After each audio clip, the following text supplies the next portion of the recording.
দিন আমি করেছিলাম ট্যাংরা মাছের ঝোল করেছিলাম, তো সেই রেসিপিটাই তোমাদের সঙ্গে শেয়ার করব। তার আগে আমি একটা কথা বলি, যারা হিংসে করছো আমার সঙ্গে তারা আমাকে ফলো করবে না দয়া করে।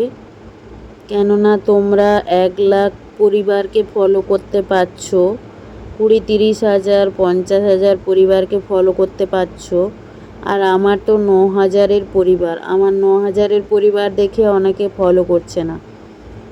মানে আমার পরিবার কি এতটা বড় নাকি? সবার কিন্তু ওই 1-1 2-2 করে করে সবাই বড় হবে। তোমারও ফলো দরকার, আমারও ফলো দরকার, তো সবারই কম বেশি ফলো দরকার। তাই বলে তুমি ফলো করবে আবার আনফলো করে দেবে, এরকম কেন করছো? সেরকম হলে তোমার ফলো করারই দরকার নেই, আনফলো করার কি দরকার? আর 9 হাজারের পরিবার কিন্তু অতটা বড় পরিবার নয়।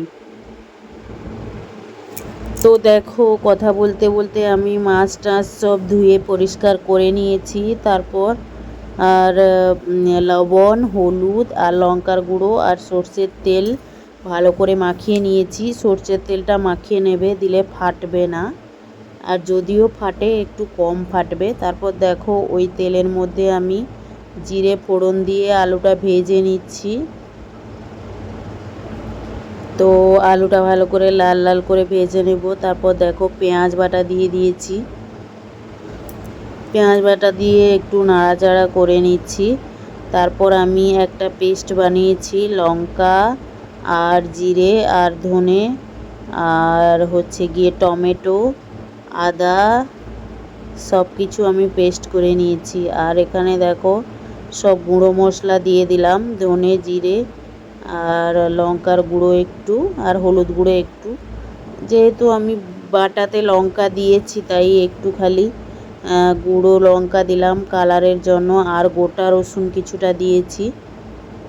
তারপর দেখো, আমি জল ঢেলে দিয়েছি গরম জল করে, আর দিয়ে তারপর দেখো ট্যাংরা মাছগুলো ভেজে আমি দিয়ে দিলাম, ভাজা মাছগুলো। তো তারপর আমি কিছুটা ধনেপাতা কুচি ছড়িয়ে দিলাম, আর আমি কিছুটা চিংড়ি মাছও দিয়েছি 2-4টা। তো রান্নাটা তোমাদের কেমন লাগলো সেটা অবশ্যই জানাবে। আর যারা শেয়ার করবে, শেয়ার কথাটা লিখবে না, যতটা সংখ্যা শেয়ার করবে তো সেই সংখ্যাটা খালি লিখে যাবে, তাহলে আমিও তোমাদের পরিবারে গিয়ে শেয়ার করে দিয়ে আসবো। তো টাটা সবাইকে, সবাই ভালো থেকো, সুস্থ থেকো।